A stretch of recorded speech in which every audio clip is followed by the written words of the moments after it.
Bom, o meu objetivo com essa live, como eu estava aqui conversando com o Ruben aqui em off, né, eu assisti uma live dele ele falando sobre o modelo do General Geisel que a China aplicou, entendeu? E isso me chamou muita atenção, por quê? Porque hoje a China é uma potência, né? Já é a maior potência, já ultrapassou os Estados Unidos, isso é fato, não é isso mesmo, Ruben? Então, o que é que me chamou a atenção nisso? Se o general Geisel teve esse modelo na época do regime militar, né? O general foi o penúltimo presidente militar, então isso me chamou bastante atenção, porque isso é um sinal de que o Brasil estava no caminho certo. Né? O general Geisel foi um dos maiores estadistas que o Brasil já teve, né? Ele era presidente da Petrobras antes dele ser presidente do Brasil, não é isso mesmo? Então eu queria que você falasse um pouco sobre a gestão do general Geisel, um pouco da história dele, do modelo que ele usou enquanto ele foi presidente.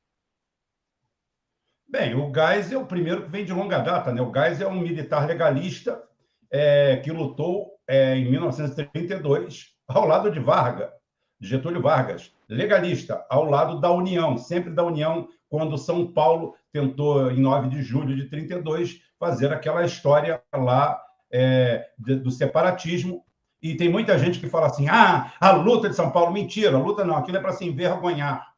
Você tem que se envergonhar de 9 de julho, do 9 de julho, por um motivo. Aquilo ali era um movimento elitista, era um movimento dos poderosos tentando manter todos os defeitos da velha república. A política café com leite, aonde eles faziam o que queriam, o que bem entendiam e repartiam o Brasil entre si. Não existiam leis trabalhistas, não existiam leis ordinárias, não existiam nada. Tá? Era o código da mais-valia. E aquilo ali, ou seja, se o presidente fosse bom, legal, o mandato era legal, dava para fazer alguma coisa. Se não, não. O Brasil era uma bagunça.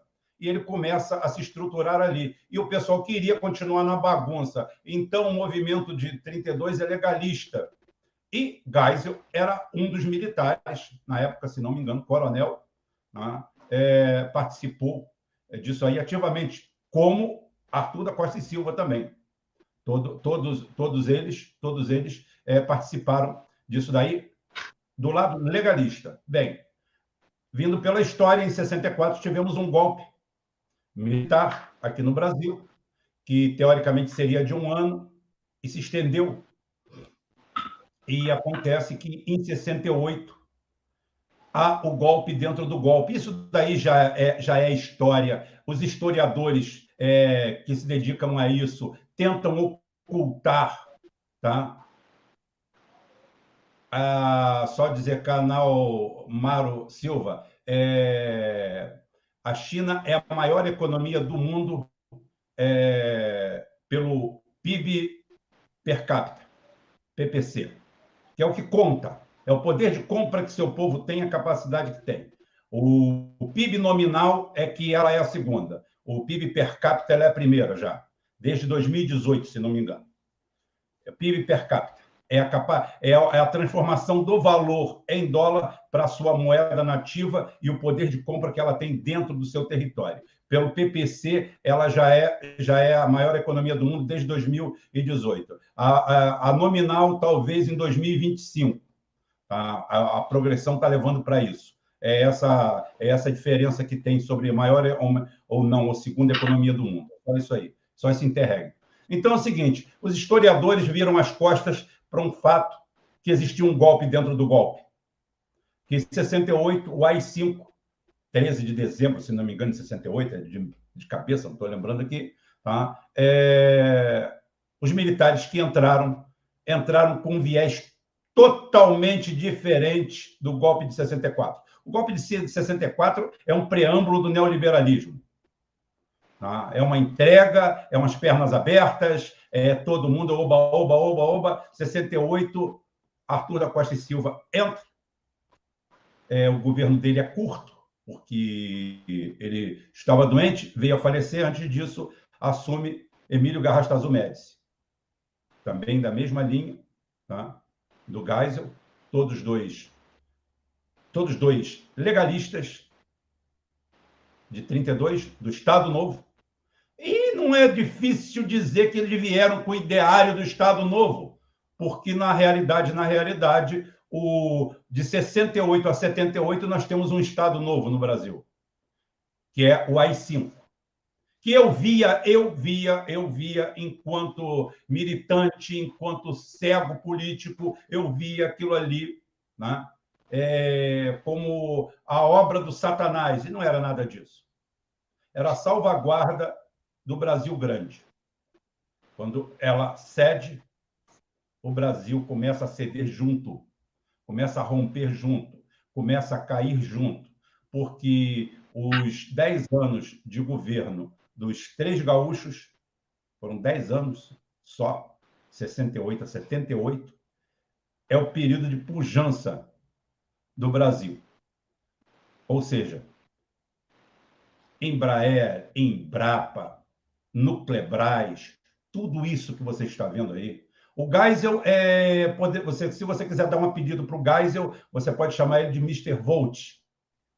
Mr. Volt, Doutor Energia, porque Geisel só pensou a vida inteira, enquanto presidente, pelo menos em energia. 5 anos. Petrobras parte de um patamar, triplica, quadriplica a sua produção de petróleo, descobre os campos gigantes com investimento na Bacia de Campos.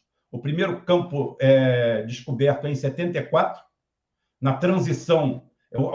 Por que a descoberta é toda do Geisel? Porque ele vem da Petrobras para a presidência do Brasil. Diga-se de passagem, uma ascensão assim fantástica.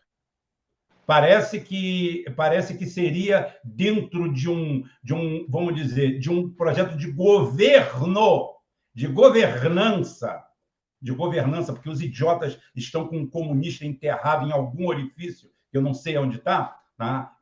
E não tem capacidade de enxergar.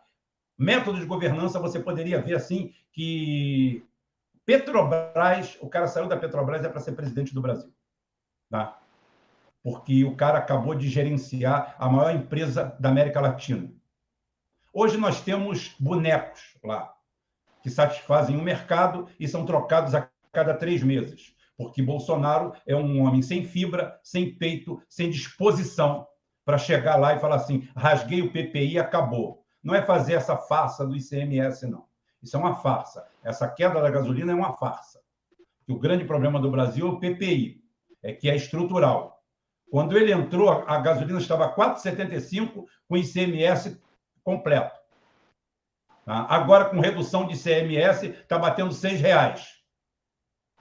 Então, tem alguma coisa errada. Nesse meio tempo, o México manteve a gasolina no mesmo preço, os combustíveis no mesmo preço. Por quê? Porque o México tem a mesma situação do Brasil. É um país produtor de petróleo, porém não é um mega produtor de petróleo. É um produtor de petróleo que consegue produzir o que consome um pouco mais. O Brasil produz 10% a mais, 10 a 15% a mais do que consome. Né? Então é o seguinte, o presidente da Petrobras hoje é um títere, é um boneco, é um Zé Ninguém. Naquela época, não. O presidente da Petrobras ficava anos e anos e anos, como o Geisel ficou, e dali evoluiu, foi para a presidência do Brasil. E eu chamo ele de Mr. Volt, chamo ele de Homem Energia, porque ele, em 5 anos de governo, ele fez a Petrobras grande, gigante, descobriu os campos de petróleo da Bacia de Campos,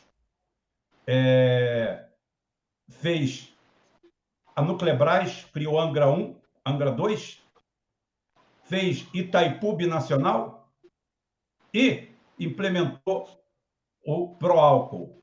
É muita coisa num mandato só. É muita coisa.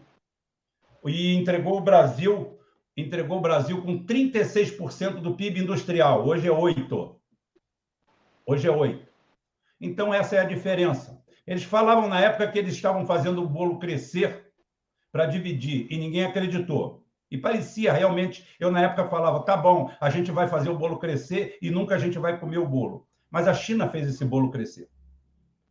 A China e o leste asiático, o sudoeste asiático, passou a década de 90 inteirinha, passou durante praticamente 12 anos trabalhando de graça como escravo para o Ocidente, até que todo mundo começou a botar as unhas de fora.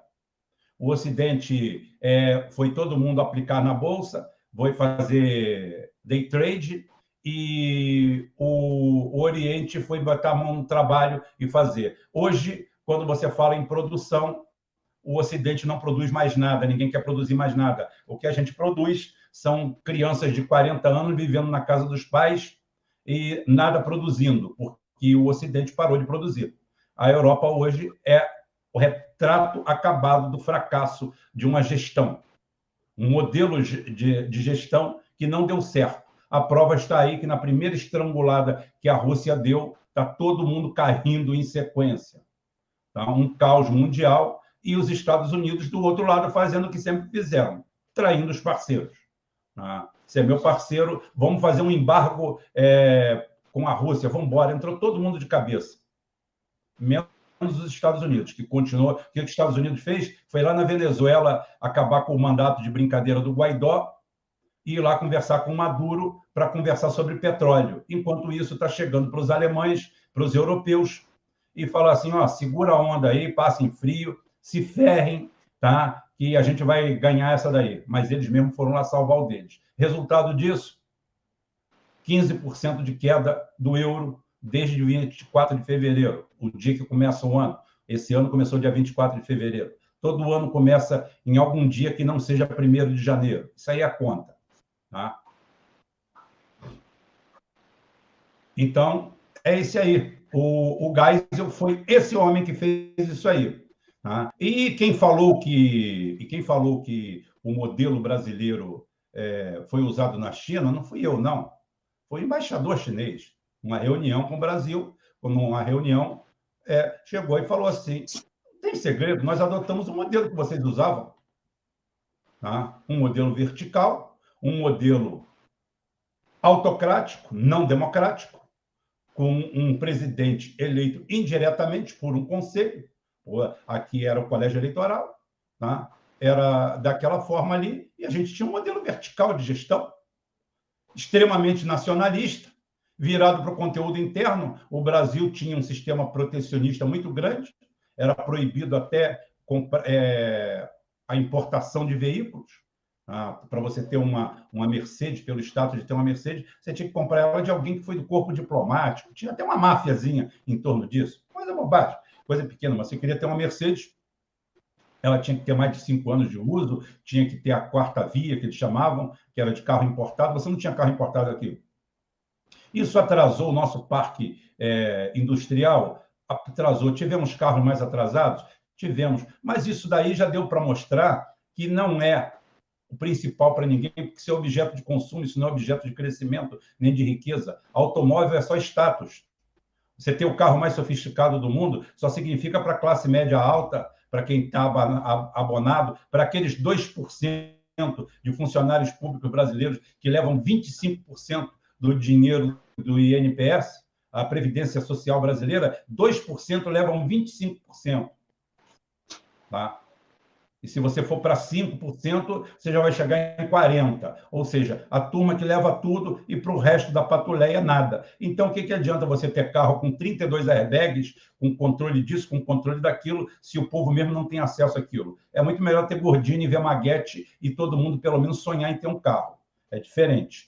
Né? E a partir do momento que você investe pesado em transporte público de qualidade, né? Você também tem uma resposta muito grande em relação a isso aí. Inclusive falando que até nas ferrovias,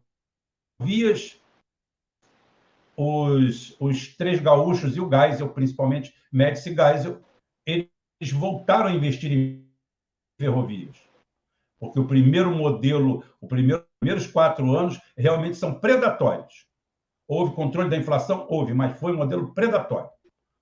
Então, acho que essa parte aí a gente esclareceu alguma coisa. Qualquer pergunta, não tem problema, a gente tenta responder.